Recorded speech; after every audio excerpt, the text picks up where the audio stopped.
Welcome to Humanity Now podcast. Today we have our first guest in our CLR James series. Bukka Rennie is a longtime activist, historian, writer. He is also a widower and a proud father of three. He resides on the beautiful island of Trinidad. Welcome, Mr. Rennie, to Humanity Now podcast. Thank you You have very written, much. you're Yeah, welcome, sir. You have yeah. written a wonderful book with lots of details about the life and works of CLR James. For the audience that might not know him well, who was CLR James? Can we start from the beginning? Can you tell us about his first 31 years living in Trinidad? And what was Trinidad Tobago like back then? Okay. Well, CLR was born on January the 4th, 1901. He was the son of Robert Alexander James, who was a school teacher and who, in his young days, was an avid cricketer, a specialist batsman, in fact, noted for hitting sixes. But after marriage and the development of his family, he gave up cricket and representing the Tunapuna community. But he never ceased to expose his sons, CLR and Eric, to the game of cricket. CLR's mother was either Elizabeth Ruther, called Bessie, who was described as a voracious reader. She read all the British and European classics that were available then, and CLR at a very early age picked up all the books his mother read and likewise acquired early a taste for reading. CLR's father steered his academic development, and at the age of 9, he came first in the national examination and won an exhibition to the QRC Secondary College. He was then acknowledged as a prodigy on the island. His college career, however, never lived up to what was expected of him. He was seen then to project much of a rebellious orientation, but he excelled at cricket and sports, particularly high jump, and held a high jump record in Trinidad for quite many years. After secondary school, he taught at QRC, his alma mater. Eric Williams, the future prime minister, was one of his pupils. He also taught at Pamphilian High School and at the Government Teachers Training College. He left for London in 1932 at the age of 31. I need to also say that CLR grandfathers were phenomenal individuals. His father's father was a pan boiler at the sugar factory in the Tunapuna area. His mother's father, Mr. Josh Rudder, was a train driver, a noted skilled technician on the trains, and who was well known all over the country. The family was close knit, and they lived in Tunapuna, just opposite a cricket field. And CLR will spend many days, as he would explain in his book Beyond the Boundary later on, that if he was either reading or looking through the window at cricket matches played across the road. Thank you. Wow, that was great. That was a great introduction to CLR, and you paint the picture well as you do in your book. Your book is just brilliant. So, my Mhm. second question for you is when did you first hear about him and what attracted you to CLR the most? I, in 1965, I attended a public meeting that was organized by the Workers and Farmers Party in Mount Lambert on the East-West Corridor in Trinidad. And as I said in the book, I went there really not expecting anything much. And in my young days, being, very adventurous, I probably went maybe with the idea to probably heckle the meeting, me and my companions. But something struck me at that meeting. There was this old man with shaking hands who was outlining the principles that the WFP party was prepared to stand by. And as I said in the book, he started to talk about the right of recall. And as I said, this was something new to me. I was 19 years old, but I was turned on personally by the manifesto itself. I'm particularly excited over the demand for the right to recall. There was something challenging and morally correct about people being able to recall representatives at any moment and affected by elections. One sense certain possibilities arising from this concept of a right to recall. First, a deeper scrutiny of the quality of representation and the need to ensure that principle be given priority over personality in our day-to-day dealings, which in essence would militate against negative fallouts down the road. Secondly, the right of recall implied the beginning of a transfer of authority and power from the representatives themselves back to the people in the community where it really matters. And thirdly, the eventual easing towards an overall opening up of the political structures and system to embrace more and more the empowerment of the people at all levels. I was struck by that. I took that manifesto. I remember I went home and my parents, who were in fact members of the PNM party that was in power at the time, got into serious arguments about the WFP manifesto. But I was able to argue with my father, who was very much the typical type of father that existed in those days. But I did held my own. I did held my own in the arguments, against him and my eldest brother. Yeah, thank you. Yeah, that's good. That's funny. So the next thing we're going to go back to CLR leaving Trinidad and heading to England in 1932, where he stayed until 1938 when he moved to the U.S.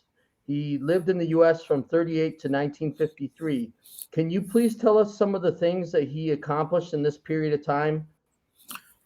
Yeah, well, okay. I would probably like to break that up because 32 to 38, those 6 years in England, he did certain things and which impressed a lot of people. Now, CLR from a very young age had developed a keen view of the world and became quite cognizant of the issues that plagued the poorer people and how they struggled to change the social and political conditions that determine their livelihood. What we will observe is that every major work of CLR is produced at some salient moment when it was necessary or essential that some theoretical clarity be provided to validate the the purpose of the action of the masses. For instance, he arrived in England with a manuscript, The Life of Captain Cipriani. It was published in 1932, but in 1933, the year after, an abridged version was published as The Case for West Indian Self-Government. This was his way of signaling to the world that the Caribbean people had in fact awakened. In fact, he for instance, talked about that after 1919, the return of the progressive soldiery from the war triggered great possibilities because they were almost all, to the man, members of the Garveyite movement, and they were key in distributing the Garvey newspaper, the Negro World, throughout the country. And therefore, CLR, by doing that abridged version that he called Case for West Indian Self-Government, was signaling again that something was about to happen. And we will see that, in fact, the movement for self-government took on great potential in the latter 1930s. He also landed there in England with a manuscript, Minty Alley, which was his first and probably only novel. But this novel was about life in the barrack communities of Port of Spain. And it revealed the quest of the people therein to put meaning to their lives, despite the rigorous demands of day-to-day survival. What was this? This, in fact, provided a social basis to the political quest for self-government.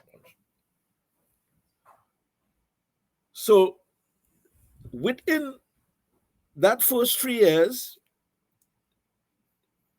in London, Life of Cipriani, Case of West Indian Self-Government, Minty Alley, published. He also, at that time, joined with George Padmore in forging the International African Friends of Ethiopia and the International African Service Bureau, which was about uniting with George Padmore, who had left the Comintern, break with them and came to London, and CLR and Tim began to in fact deal with passing on information. They did a lot of information bulletins at that time, and particularly dealing with the Mussolini situation, because Mussolini had invaded Ethiopia. And they were the ones who provided information throughout the entire world.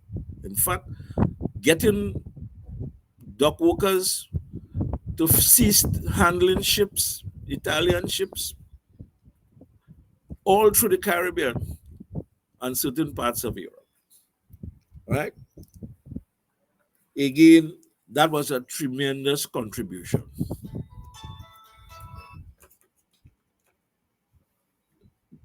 He also did, in 1937, the rise and fall of the Communist International. Again, what was that about? That was signaling to the world and to the working class forces throughout the developed and the undeveloped world that the awakening had come to the reality of the true nature of Russian society. And immediately after that, he did Black Jacobins, on the Haitian Revolution, and a history of Negro revolt the following year. Both of these, again, the Haitian Revolution was the only successful slave revolt in history. But what this signal was that if this could have been done at that time, publishing a book like this at this time could in fact helped to build the mass activity throughout the Caribbean and the rest of the underdeveloped world. But particularly, the Pan-African conception that he and George Padmore had developed, the idea was to get that concept of Pan-Africanism to prevail throughout. So in the early period of 6 years, in that short period of 6 years, he had done all that. He had also done a thing on Stalin. He had did a version of Stalin where he adapted that on Stalin's lifestyle, which was a book that was put out by another Russian, but he did it in English and used that again to explain the nature of the situation in Russia. So I will stop there. That is the first 6 years in England. And then that was by 38 was when he was given this invitation by canon of the American canon of the Socialist Workers' Party to come to America to deliver a series of lectures. And he left and went to America and stayed for 15 years. In fact, there's a few that when he left, there were a lot of the British leftists who were very pleased in seeing him go because they found him to be a very troublesome person. The fact that he was always raising questions and examining in fine and in detail all dogmatic positions that they thought to push down his throat. So that was the first 6 years. Mm-hmm. When he So that's moved, great. yeah, when he moved to the States, to America,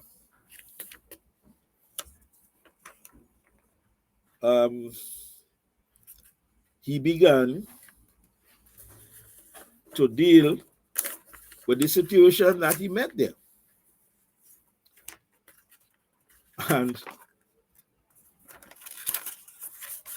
very interestingly, some very key work was done in that period.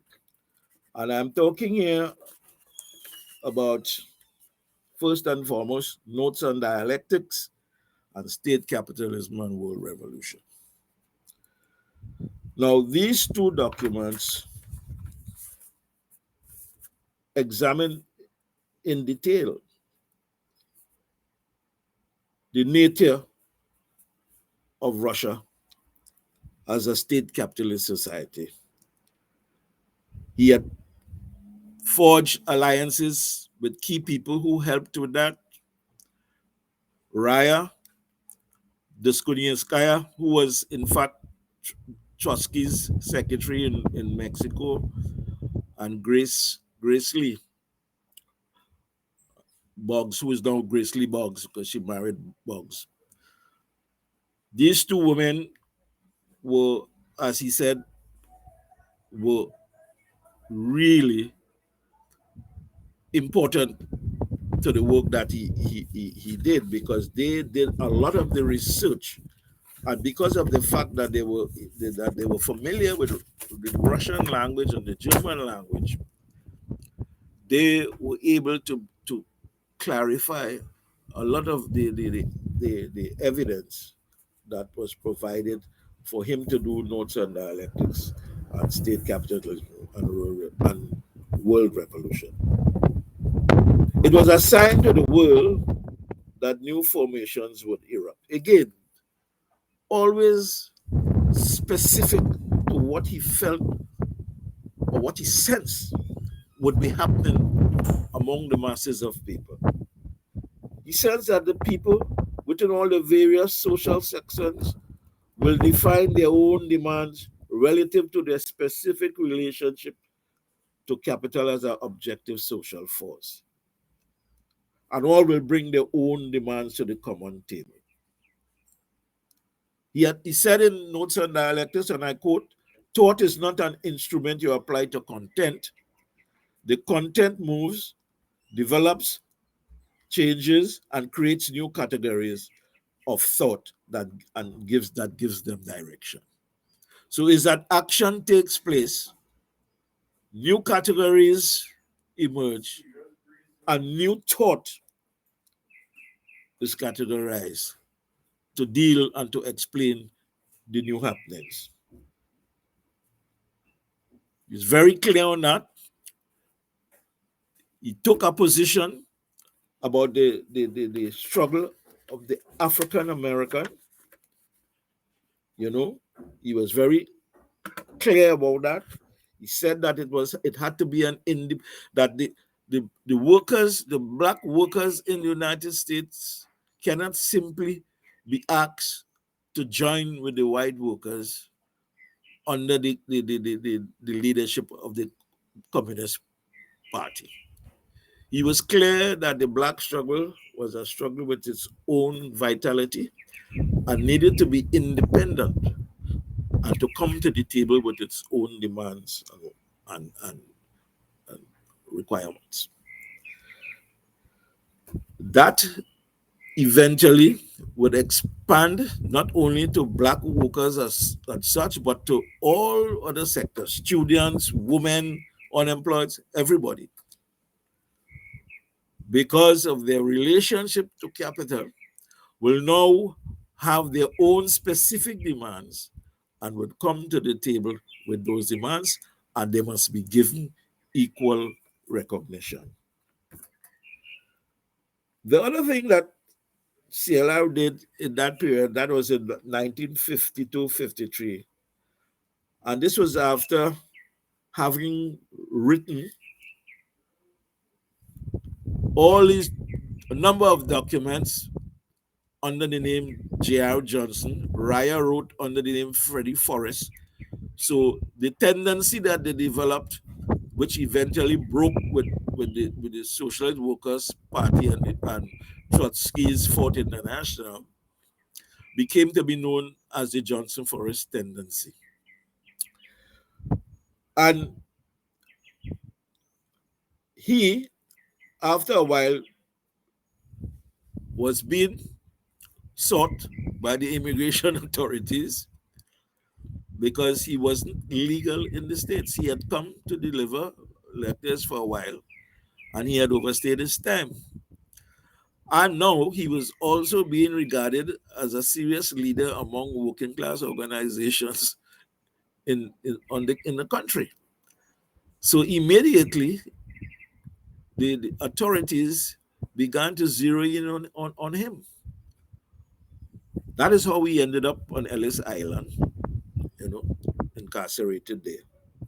And I think it was in that period that he did the analysis of Moby Dick, Herman Melville's Moby Dick, under the title Mariners, Renegades, and Castaways, the story of Herman Melville and the world we live in. He did that while he was in incarceration. There are some people, because I understand when it was published, his members, the members of the Johnson Forrest tendency, made sure every single member of Congress and the Senate got a copy. And some people seem to suggest that this was CLR arguing that I know you want to throw me out of the country, but here I am. This is my understanding of your greatest writer.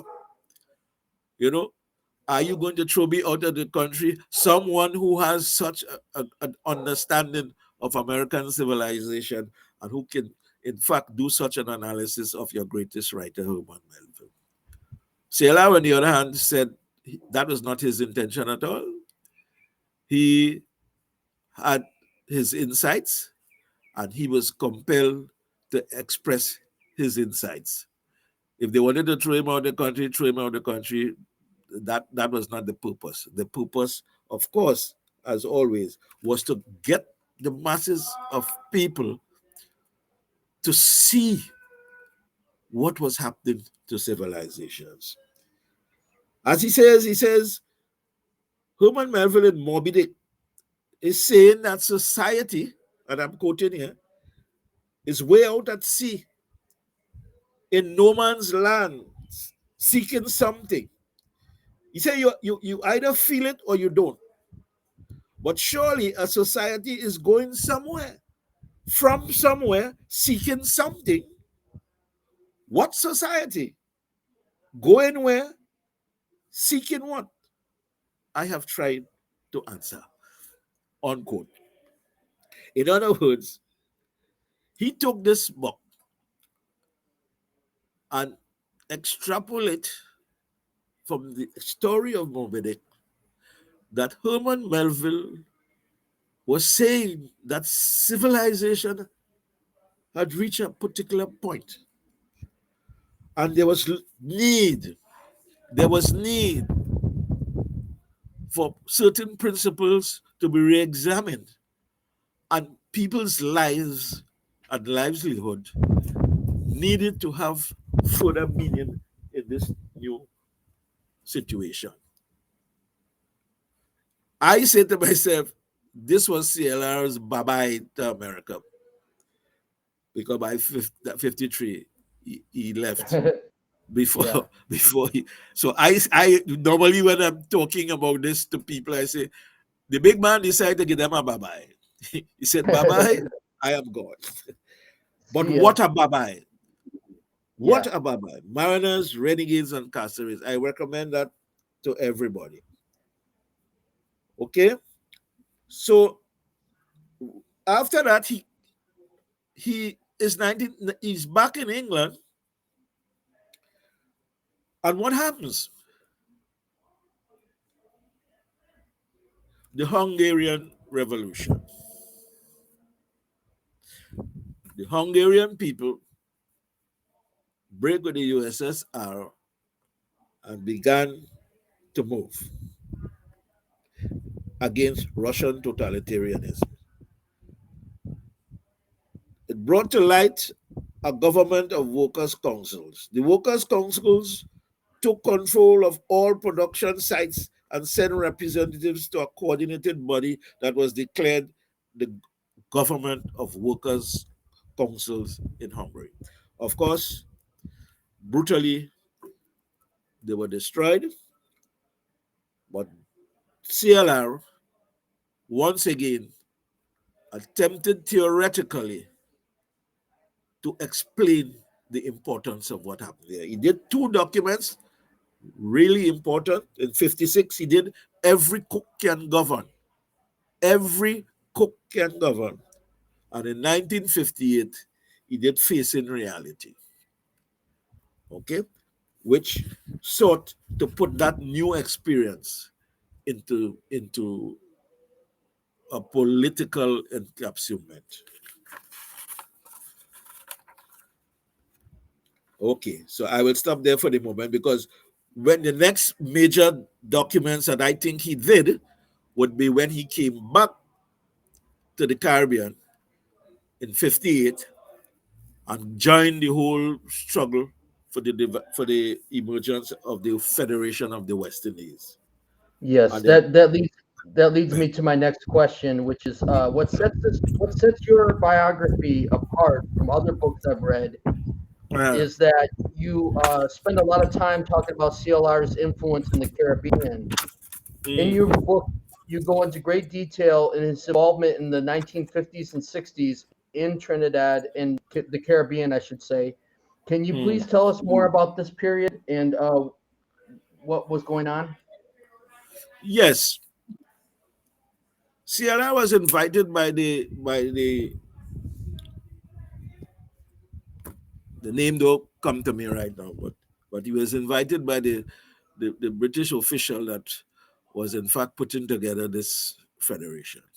And CLR was invited to come to witness the inauguration of the federation. But CLR came and didn't only sit by to witness an inauguration, he got promptly involved in attempting to state to the Caribbean people what federation should be, rather than it being something bestowed by the British people who were just looking for a more modern method of administration of their colonies. CLR was saying federation had to be more than that. It cannot simply be about the British deployed a more modern system of administration of the colonies. And he went through the Caribbean, putting forward the argument that we must bring the people. This is something that we cannot allow the people to be out there and just a few officials get together and sit down in a big office or the big hotel room and decide the lives of people. The people must have an involvement. They must have a say. So he was demanding that a constituent assembly be established and let everybody take their positions. There were some people who had a sentiment that was anti-federation, federal. You know, there were elements in Jamaica and Guyana that pushed a certain concept, and Sheila was saying is let us all come out in the open and state our positions openly and let the people hear what it is we have to say and let the people choose. Let them choose the constitution so we know what the thing will be. Right? At the same time, he got involved with the PNM and started editing the Nation. And in fact, when the Federation collapsed in 1960, he continued, but soon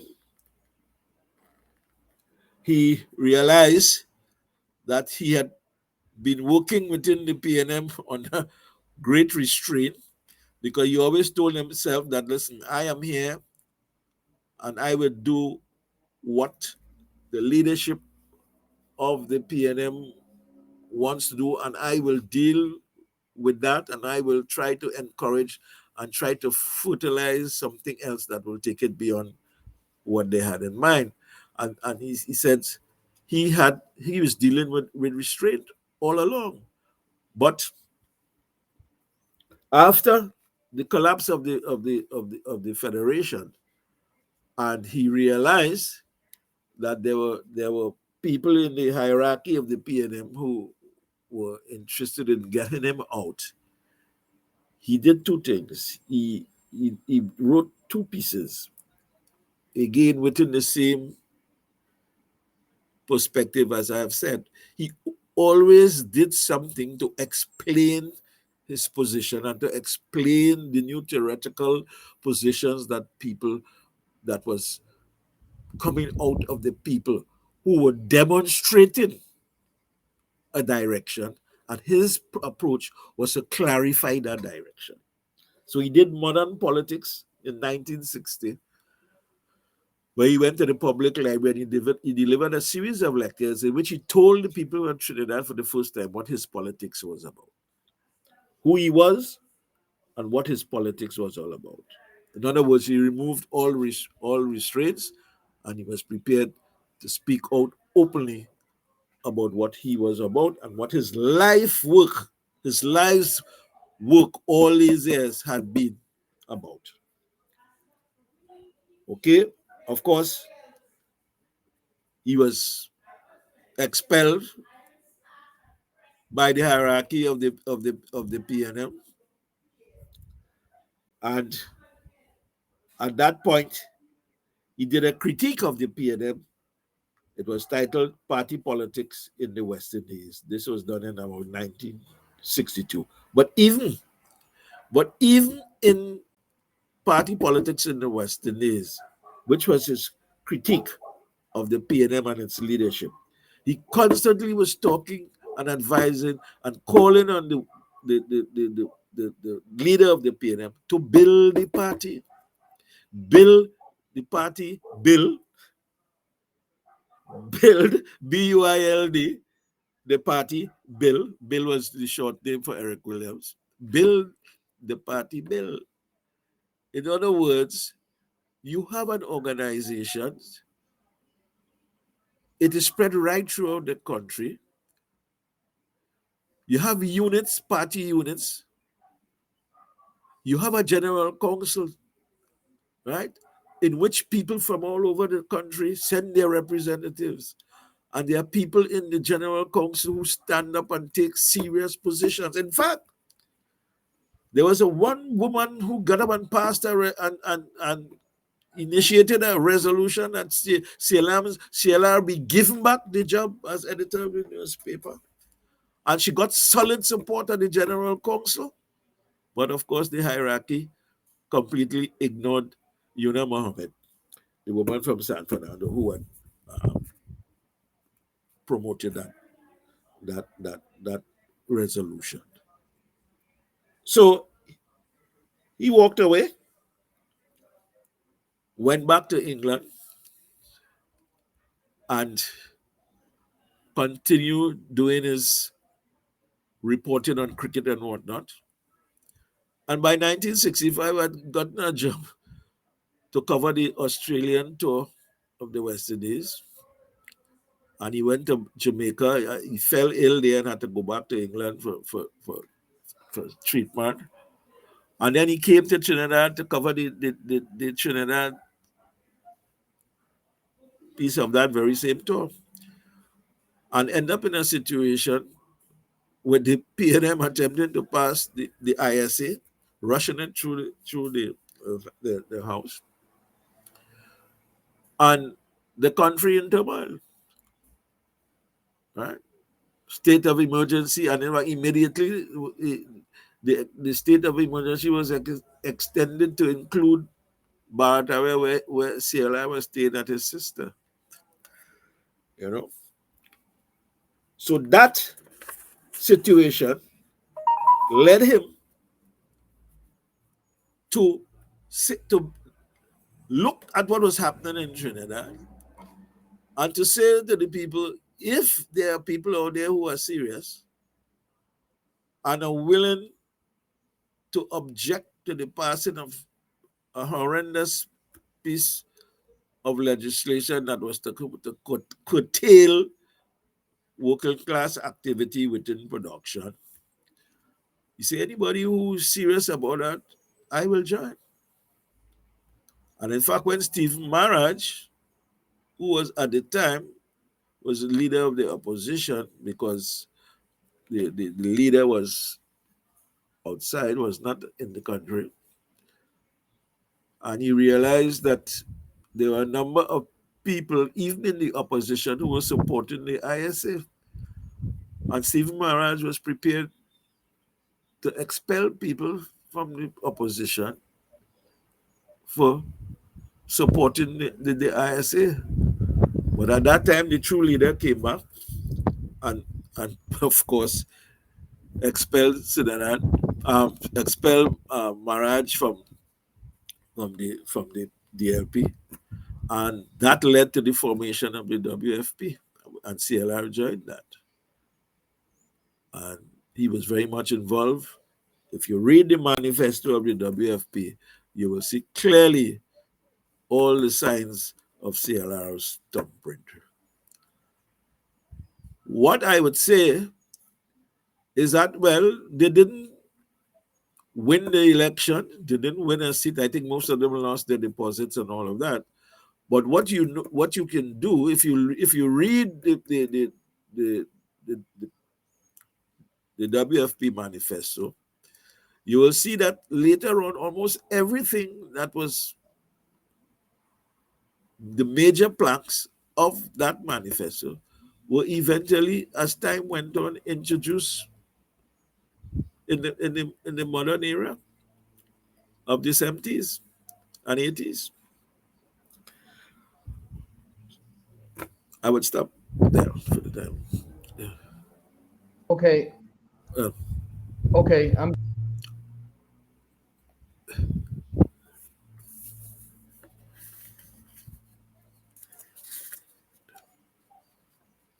Hello? hello, sorry. Uh, So in 1967, you leave Trinidad and go to Montreal to study in college, correct? University. yes, yes. So you got to see CLR James there speak, correct? Right, right. Can you tell Um, us a little bit about I, that?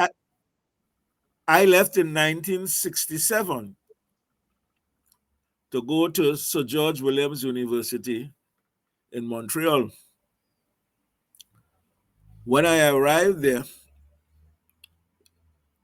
there were a group of older students who were about to graduate, who had in fact had been convening a number of lecture wraps and inviting CLR over, because by that time CLR was by that time CLR now had been welcomed by the American authorities, and he was now at Federal City College and Howard University teaching and lecturing, you know. And I remember there were a lot of certain political elements in the Caribbean who were saying, well, look at that. He's a sellout, he's a sellout, you know.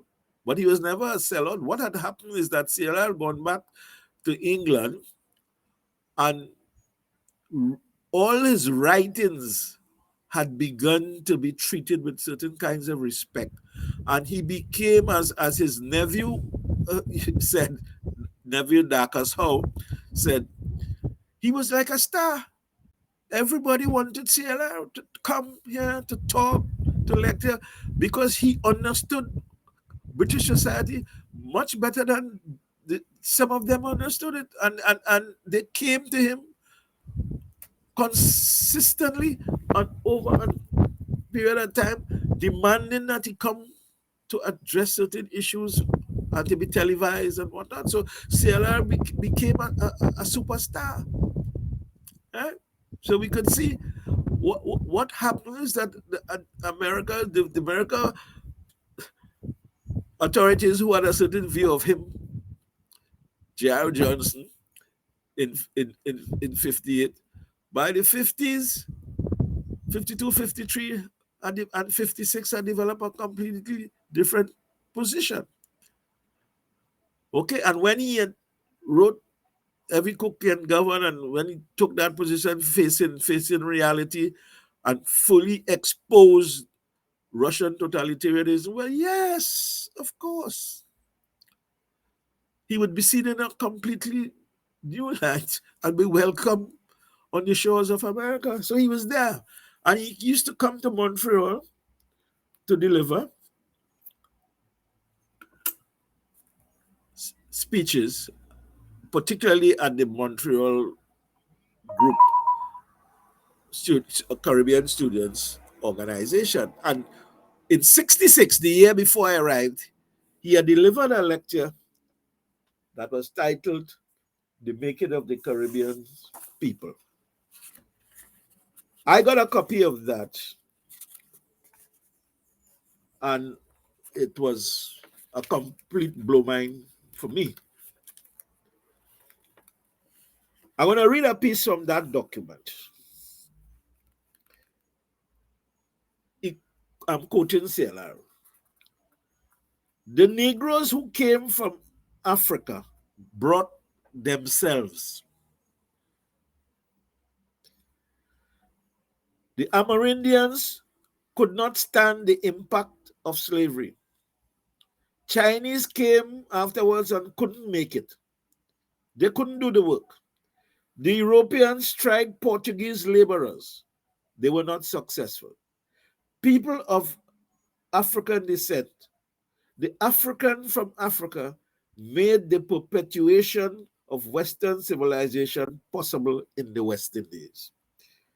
The report says that they left everything behind, but the Africans themselves are the most important and most valuable representatives of their civilization. That when they came here, they brought themselves something of primary importance. Never seems to come to the mind of all these people who write reports.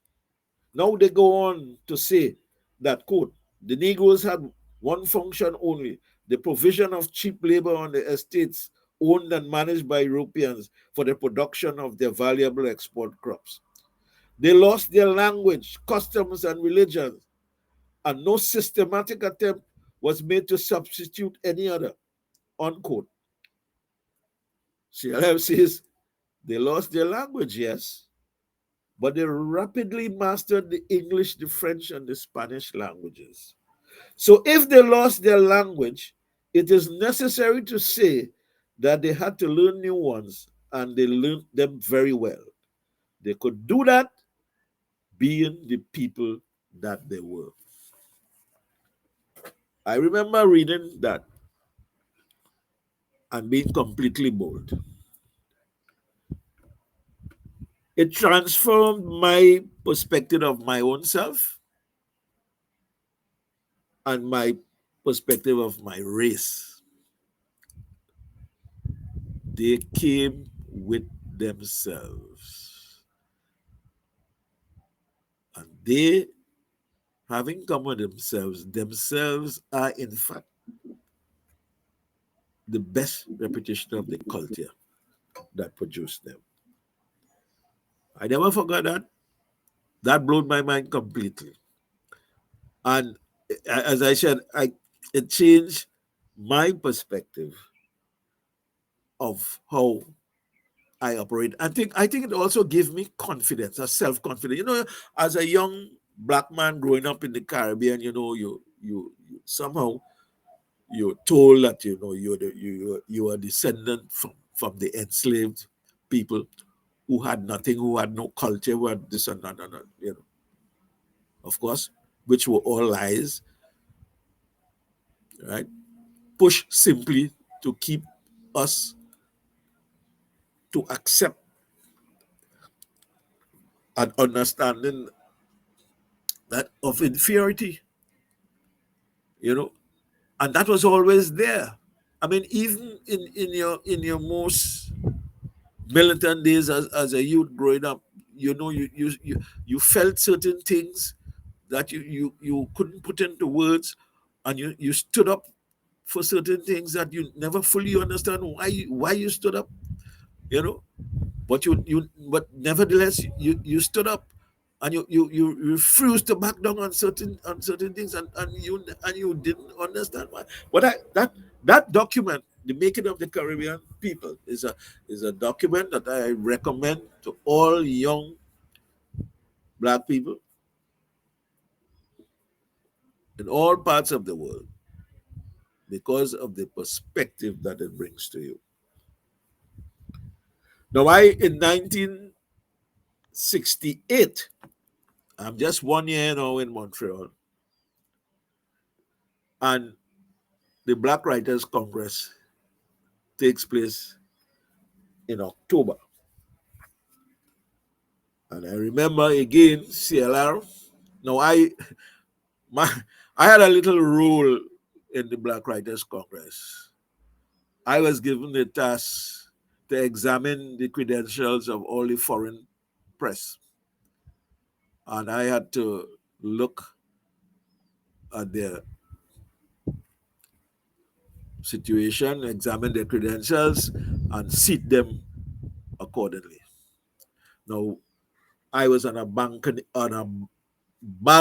above the conference room. So I was up there where I could hear and I could see all that was happening down below. And I remember on a number of occasions, there were certain speakers who, on the spur of a moment, could not come to deliver their topics at that conference. And in each case, I think it was in about 3 situations, CLR was asked to do it at the drop of a hat, and CLR did the lectures on those topics, and on each occasion got a standing ovation. Never forgot it. Walter Rodney was there. He had come in from Jamaica, and I remember him chairing a very tumultuous session in which um, people like Lloyd Bess and a number of militants had locked horns. Bess had gotten up and made it, and Lloyd Bess had gotten up and made it abundantly clear, as he said, I see no serious formulations being made here today. People seem just prepared to divide the world into cowboys and Indians. I never forgot that. And Walter Rodney was chairing that section. But I remember Walter was really, really a dynamite. Walter was able to hold that situation together, allowed Bess to finish because a number of young militants had rushed at Bess. And but, Bess was in fact correct. And Walter was able to maneuver his way around that whole situation, cool down things, because there were so many factions at play in that situation, in that hall, in that Black Writers Congress. I mean, I remember there were guys who who thought CLR was a revisionist and he shouldn't be allowed to talk. All right. There were some sections who wanted to put out all the white people. All right. And now we're in McGill, McGill Hall, Conference Hall. So Stokely, I remember Stokely. Stokely came and he spoke, delivered a very moving speech. In fact, he built it around what he said was a conception that was projected by the French philosopher Blaise Pascal. He said Blaise Pascal always says that the heart has a mind of its own. In other words, that in human engagement, emotion and reason compensate each other and work in harmony. It was good. And he extended that to show that we engage with reason, but also with emotion. And we are not to deny emotion in the whole equation. And somewhere along the line, he talked about our defenselessness and that we have to defend ourselves. And he made what I thought was a rather weird statement. He said, we have to get guns. We have to get guns. So, and the point about it, after that, the media in Montreal and Canada just took that one statement out of a beautiful presentation and went crazy with it. I remember Harry Edwards. Harry Edwards was involved with the black athletes movement in the States, and he spoke at that Black Writers Conference too, and he did kind of hint at the possibilities of what would come in Mexico. And when we saw Tommy Smith and the other brother with the black gloves on, we understood exactly what Harry Edwards was hinting at. But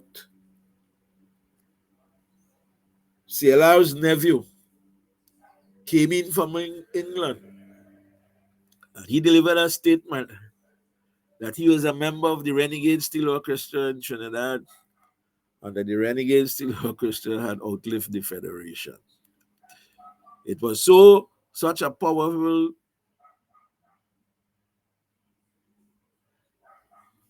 institution of the people, culturally and otherwise, that it was able to withstand and to endure when the Federation could not. I remember he was applauded tremendously for that. You know,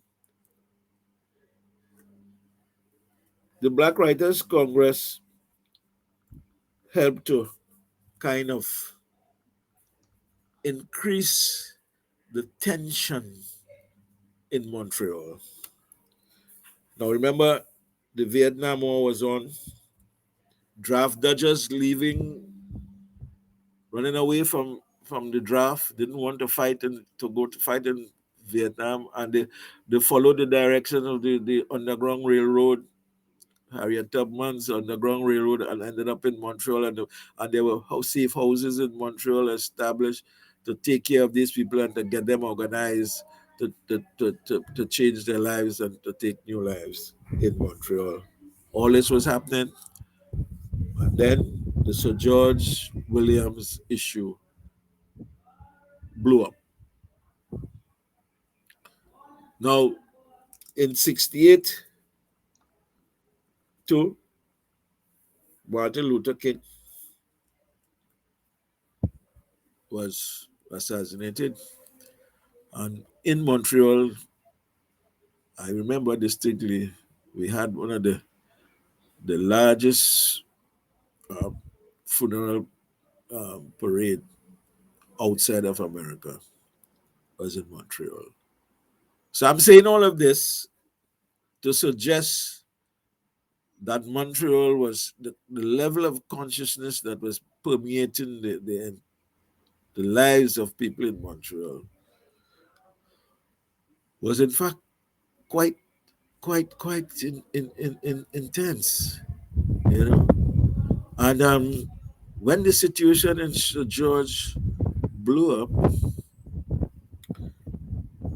students occupied. It was a situation where Perry Anderson, a professor who was handling a particular course that was in fact important and a prerequisite to enter medical school. And there were a number of black students handling in that course that he kept failing on a consistent basis. They went to the authorities at St. George and they presented the case and asked for some resolution. But no resolution came. There was no attempt to get Perry Anderson to sit with the administration and the students and to work out and to clarify what the issues were.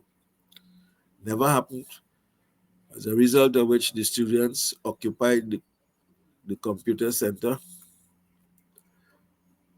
demanding that this situation be addressed and be addressed immediately. But rather than do that, the university administration sought to, by trick, to appear at one point to be dealing with the issue. And all that time, what they were really doing is just organizing to get the police to come in and take the students out of the computer center. Mm. In fact, Wow. at one time, there were over 300 people in there. And Wow. when there appeared to be a document that was sent to the students stating that they were willing to proceed with a hearing with Perry Anderson, the bulk of students left. Those of us who were arrested in there were the ones who stayed back to clean up and to hand back the computer center to the authorities. And while we there cleaning up, waiting to think, the police came down on us, right? Fire was started. Still to Wow. be explained how this fire was started. But thank the lucky stars, someone had brought in a fire axe from the one of the floors below. And it was that fire axe that chopped down the door that was locked from outside. And if that axe was not there, we may have all have perished in that situation. But thank the Lord for that axe, you know, that was used to chop the door down. And we Right. end up we ended up in prison for a Huh. number of months until the Trinidad government, you know, took our bail and whatnot. And we came out. But the point about it, all our names were published in the front page of the Montreal Star and whatnot and whatnot. So the question of getting jobs and all of that was kind of very dicey and whatnot, you know. So we, but I must say one thing, we got a lot of support from the FLQ, the French Quebec Liberation Movement. They were very strong in the cab, among the cab drivers. And I remember when we were going to our case, they would not take money from us. They will drop us free of charge. You know, I never forgot that. You know, as a show of support. In fact, Wow. What they used to call themselves the white niggers of North America. a- That's Yeah. funny. What a Uh-huh. time to be alive. The stories you tell of the lecture and everybody speaking gives me goosebumps just thinking about being there. So that's just Yeah. amazing history to share. Thank you so much. So Uh-huh. I've got two more questions for you. So in 70 you got arrested and got deported back to Trinidad. When you Uh-huh. arrived back to Trinidad, you and your mates, you started a new group called the New Beginnings Movement. In Yes. chapter Yeah. 6 of your book, you describe a difference in CLR's ideas on political organizing and the approach that MBM took. Can you please Yes. tell us more? Yes. Yeah. Okay. CLR at the time was he advocated workers' councils and government of workers' councils based on what he saw came out of the Hungarian experience. He thought that that was possible in developed situations. But in underdeveloped situations like Trinidad, he didn't feel that such a government of workers' council may be difficult to put together because of the lower development of the working class and the production processes. So he was advocating what he called a mass party,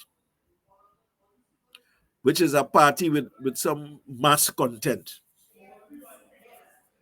We started off examining that, and along the line, we came to the conclusion that it was an oxymoron.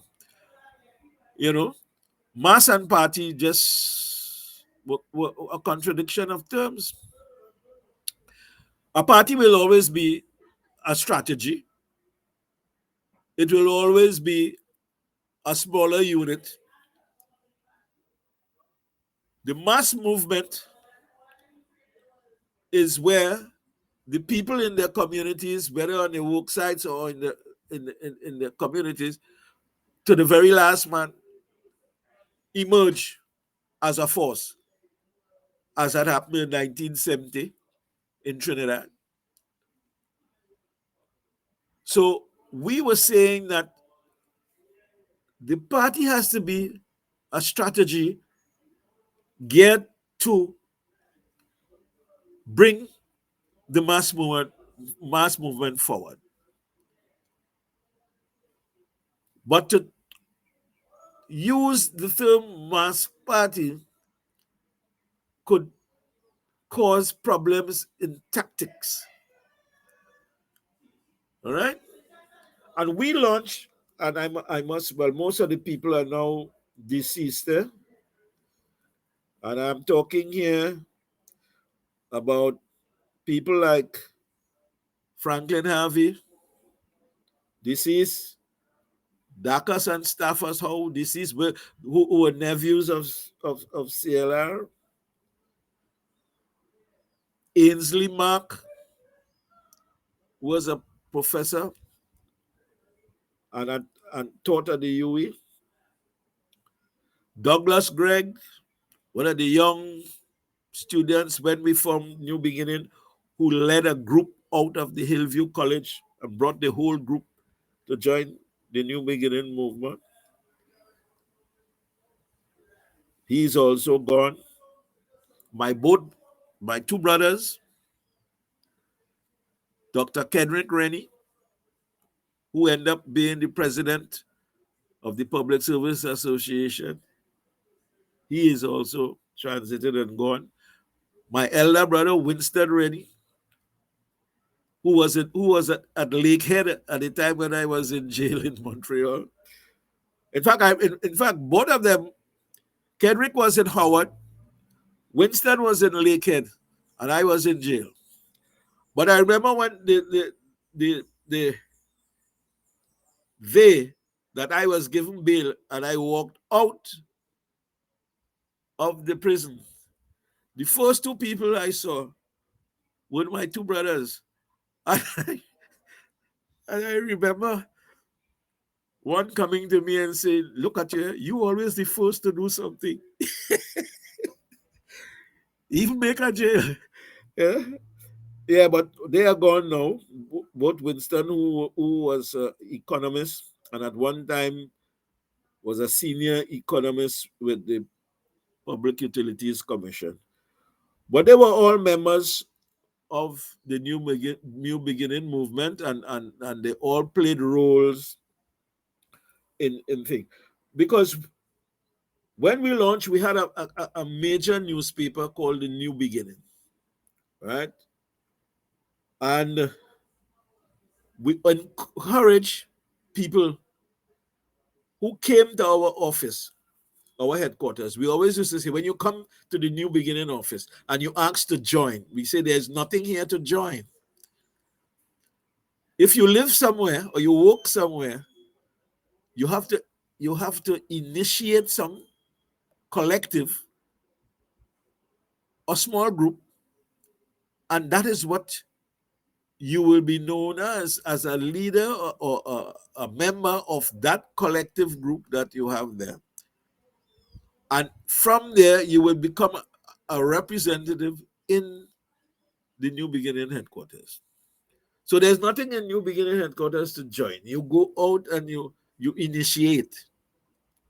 That was the strategy that we use. And as a result of that, besides the key newspaper, which was the central newspaper, we had a number of local newspapers that was run by a number of the collectives throughout the country.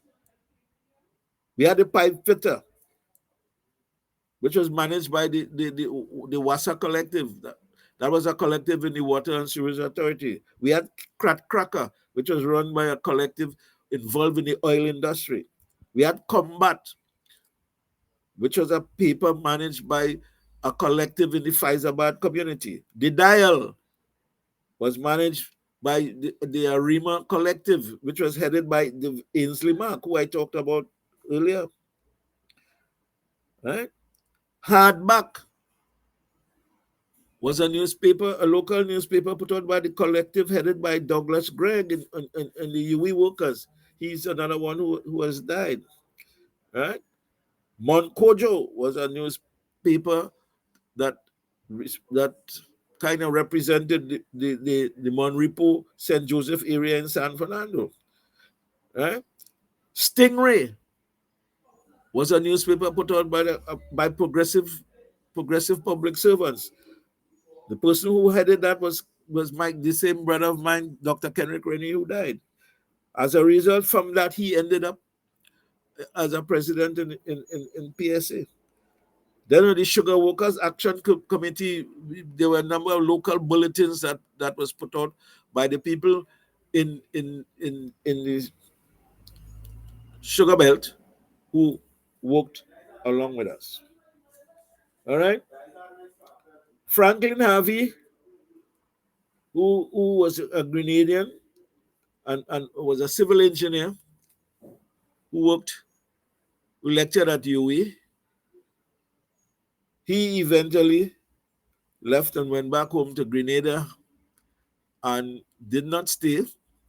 He went on to Toronto and established what we call the Caribbean Dialogue.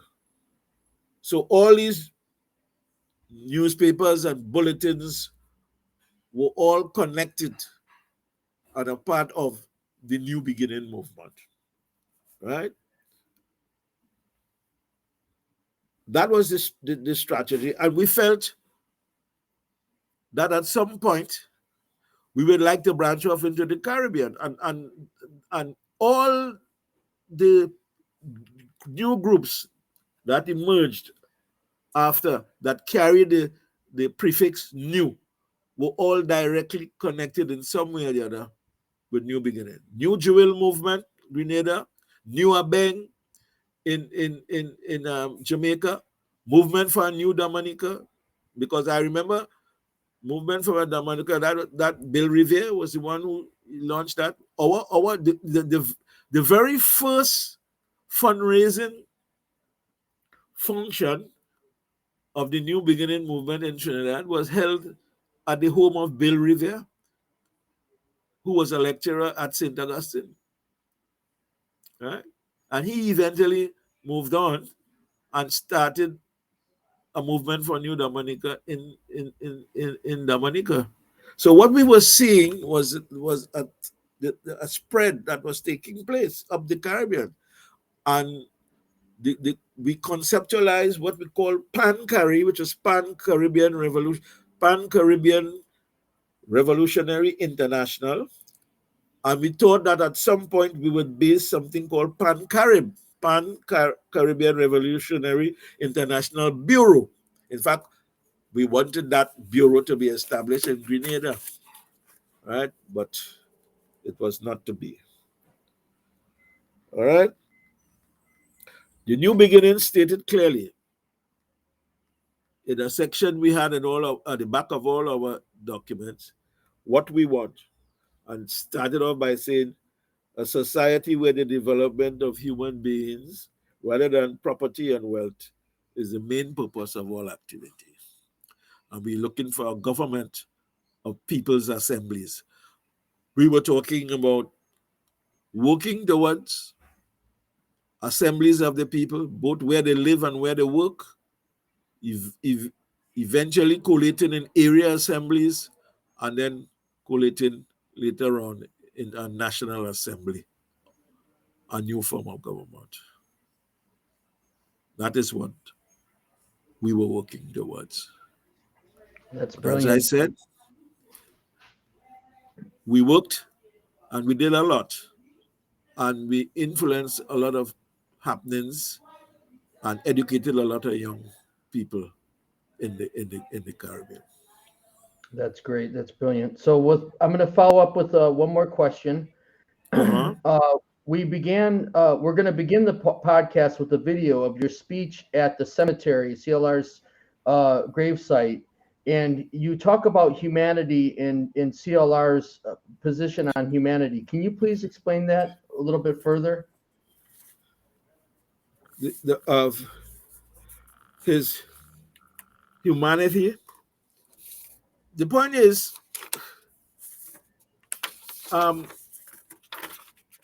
CLR was always very clear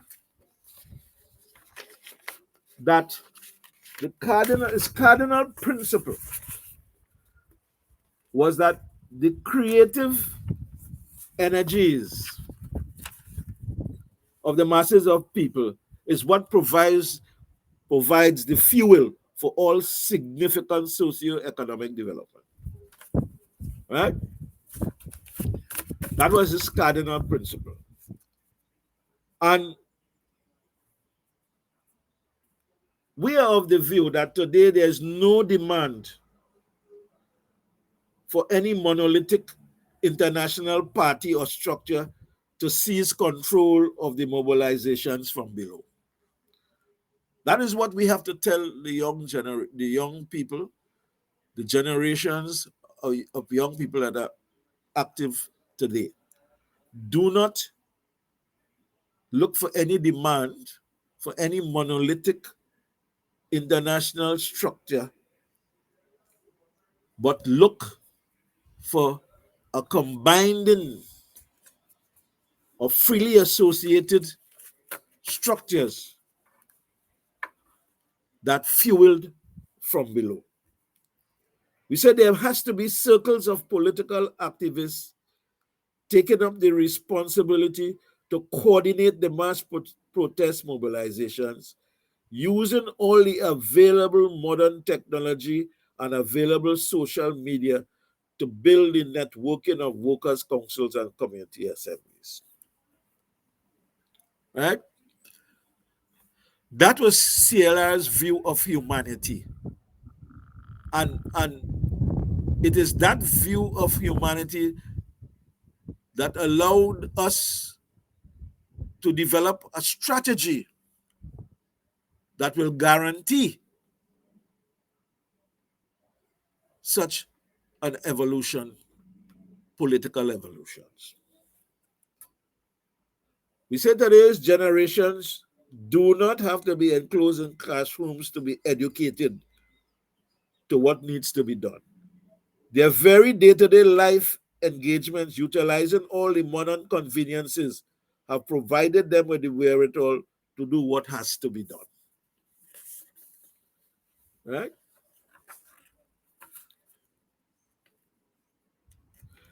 In the video of my speech about CLR at the launch of the book, and in which I talked about CLR and humanity, I spoke of how the global system, by feeding largely on the extensive production and consumption of fossil fuels and their byproducts, threaten the very existence of humanity on the planet Earth. Now, as we speak, the planet is being forced to face an even more existential and immediate disaster. The possibility of a nuclear disaster exists as Russia proceeds with its invasion of Ukraine.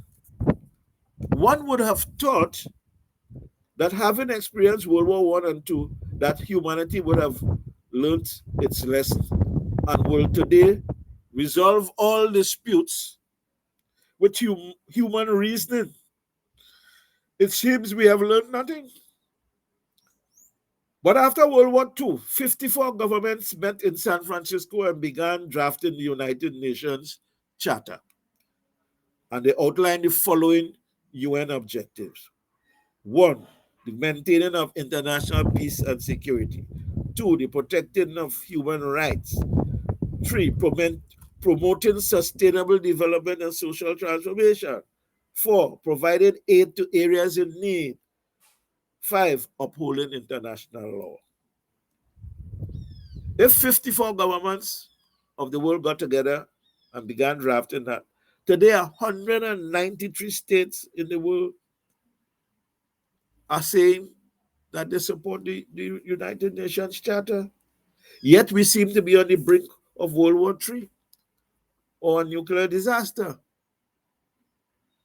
But I am amazed because the World Health Organization, which is just one agency of the United Nations, has just and is constantly ongoing in its effective management of the COVID-19 pandemic, virtually saving in the process millions of lives. Only now to be faced with this terrible disaster. I am saying, just as the World Health Organization, an agency of the UN, has been able to steer us clear and to manage us through that COVID-19 pandemic, in the same way, we must call on the United Nations to likewise call the world together and insist, as CLR always insisted, that human reason must prevail. I thank you. Thank you so much, Mr. Rennie. I really appreciate your time and the knowledge that you shared with us, folks. Please Mhm. go and buy and read Mr. Rennie's excellent book. It's available at his website, which is www.andrewbukkarennie.com. That's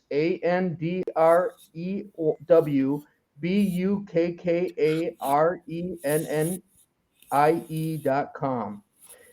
We encourage you to buy it there, but it's also available on Amazon if you want to support the big fat corporation. Um, Thank you so much. Thank you so much. And also, I want to mention that for those in the audience that want a comprehensive list of CLR's writings, there will be a link down below to the website where you can find it for free. It's CLR James Internet Archive at marxist.org. And the last thing I'll say is if you want to read something from CLR, I highly recommend Every Cook Can Govern. Yeah. Thank you. Thank you so much, Mr. Rennie, for joining us today on Thank, the Humanity Now podcast. yeah, thank you very much, Joel. It was a wonderful exercise. Thank you very, very much. Thank you. I am Hold on honored. one second. Thank Yeah. you.